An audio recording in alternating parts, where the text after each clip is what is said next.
Good afternoon. And thank you, Dean Manning, Dean Ball, and Dean Bork for this rare and distinguished honor.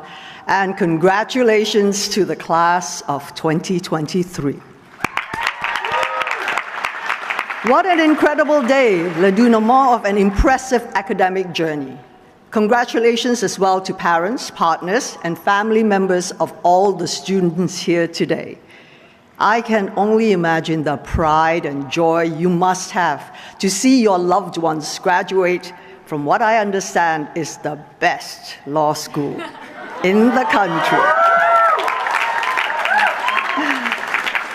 To the graduating cohort, I consider it a privilege to have been asked to speak to you as you are about to unleash yourself on the world. This moment conjures up the exciting image of a high diver poised to leap into the void.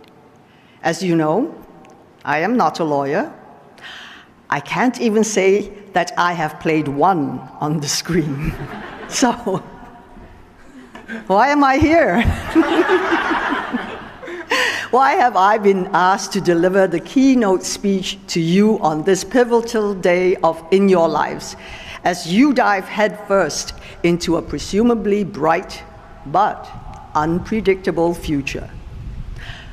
Well, maybe the reason I'm here is because I happen to have some experience leaping off high perches into scary voids.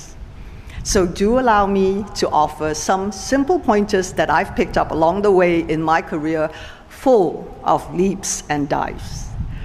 How to Survive the Fall in 3 Easy Steps by Michelle Yeoh. The first one is pretty obvious, but not always easy. Stay loose. My journey from Malaysia, Ipoh, Malaysia, to the Academy Awards stage began with my first love, which was not acting, but dance. I knew at a very young age that my gift was to communicate through movement. In my studies, I found freedom in discipline and focus. I trained tirelessly day and night, drilling my body in every aspect of the craft. More importantly, I trained my mind to be still, to silence the whispers of self-doubt. Dance was my safe place, my inevitable future, and my undeniable path. So I enrolled in a ballet school in England and began living my dream. Unfortunately, life had other plans. I suffered a spinal injury, and just like that, I watched everything vanish into thin air. Life as I knew it was over.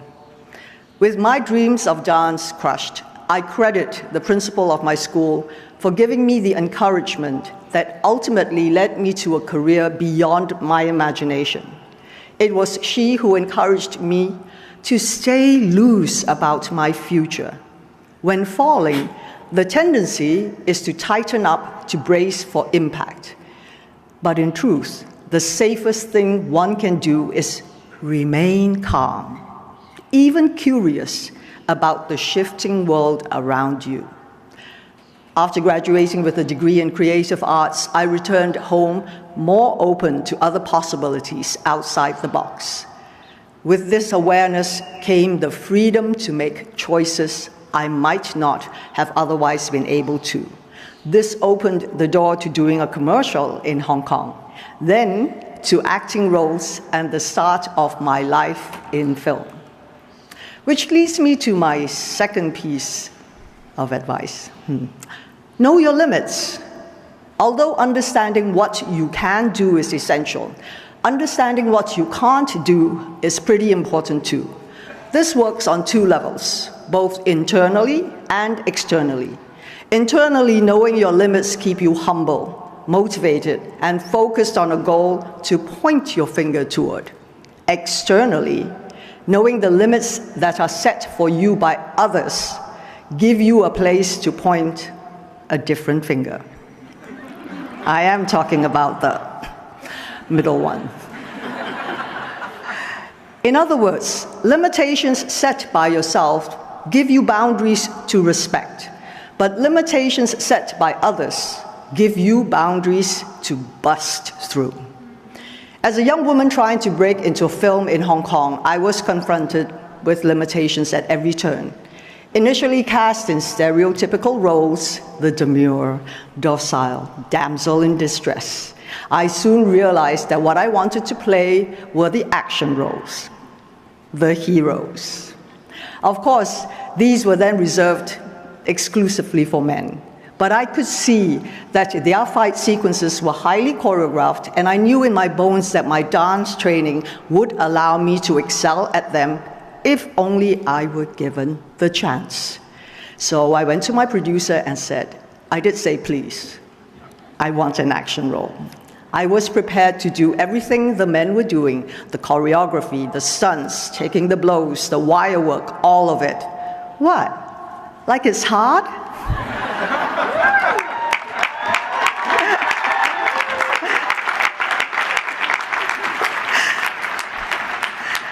But when the chance finally came, I knew it was make or break. I had that one shot to prove my bankability as an action star, and if I failed, I would not get that opportunity again. So I seized the moment with everything I had, and as it turned out, thankfully, audiences were more than ready for a female star in action comedies. The film Yes, Madam was well received and launched my career.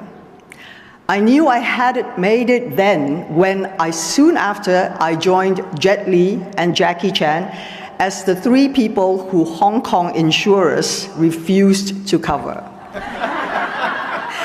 They took one look at the scenes we were shooting and ran for the hills.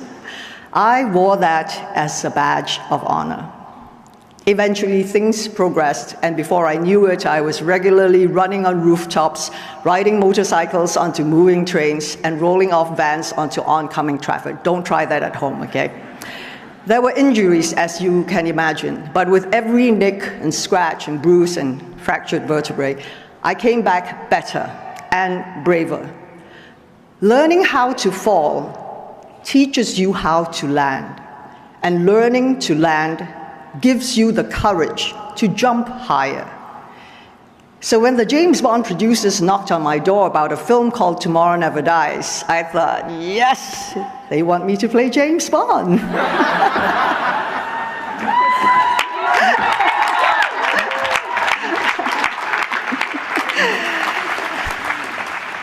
I was fortunate that the producers Barbara Broccoli and Michael G. Wilson had a substantial role in mind in the character of Wei Lin, a formidable agent who was always one step off her adversaries and equal to Bond. Many regard that character as instrumental in modernizing the franchise and its retrograde portrayals of women. So thank you, Barbara and Michael. Although offers came in after the Bond movie, I waited 2 years for the proper role, rejecting scripts that lacked nuance or depth in their character. Honestly, there were times I had doubts as to whether I was doing the right thing in waiting. After all, actors want to act. However, I knew I would not be happy unless I continued to seek out roles that allowed me and like-minded creatives to dig deeper and reflect three-dimensional humanity on stage. And that was Crouching Tiger, Hidden Dragon.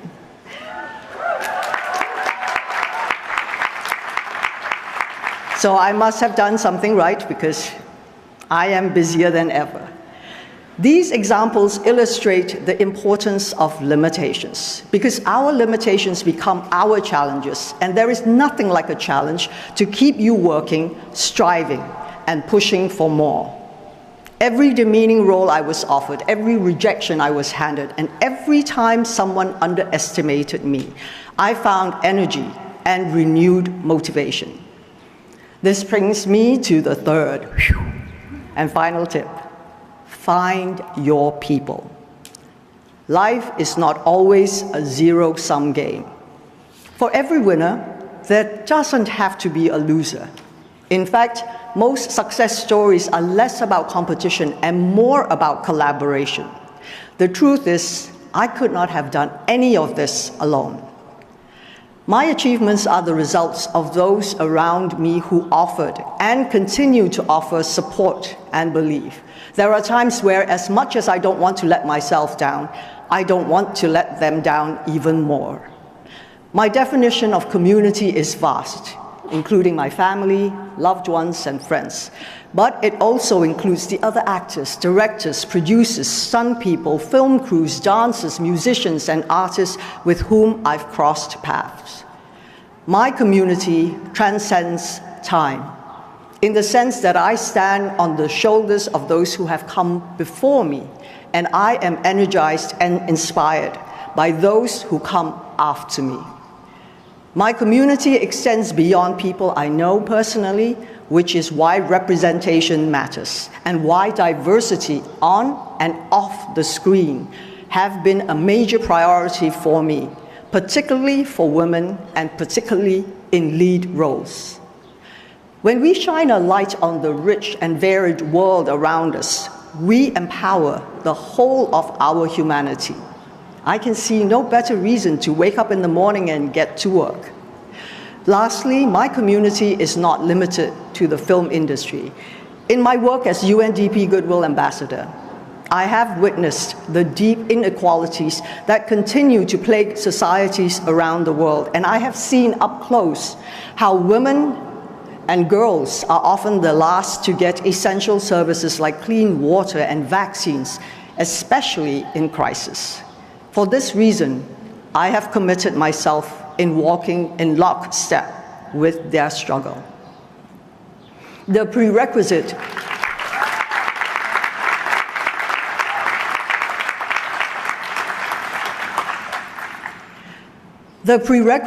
to change is empathy. Seeing through other people's perspective activates our compassion, which becomes the driving force for real-world demonstrable action. Compassion is the ultimate superpower within us. When you are leaping without a safety net, people become your safety net, and you become theirs. So, those are my tips. Stay loose, know your limits, and find your people. But I want to conclude by speaking briefly about that little movie that could. Everything, everywhere, all at once.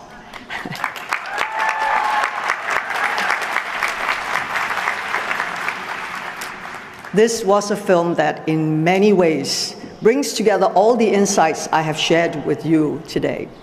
It defied genre, playing loose with free expectations and defying categorization. It flouted limitation by taking a smaller budget and turning it into an international phenomenon. And it brought together a community of creative and talented individuals working with a common passion to tell a universal human story. This was wow, I'm creating waves, as I can see. This was a movie made entirely with love that was, in many ways, the culmination of my life's work.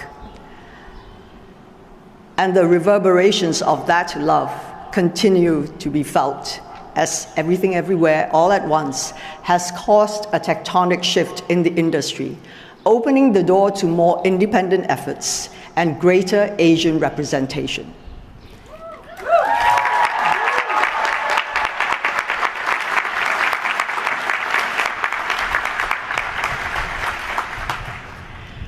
When I think of a glorious leap into an unknown void, I think of that movie. So class of 2023, this is my offering to you. Today you graduate, and today you leap. Stay loose, be smart, and go with love. And then leap again, and leap again. I look forward to living in the world you'll all help build, and I am honored to have been one small voice at the beginning of your journey. Thank you all, and I wish you every success. Happy graduation.